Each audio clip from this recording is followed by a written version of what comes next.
देखुछु अटा के हले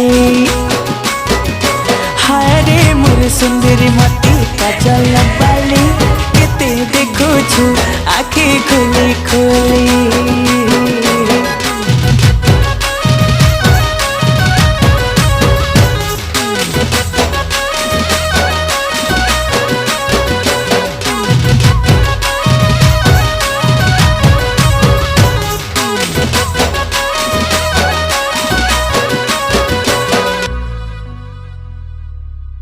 नानी तो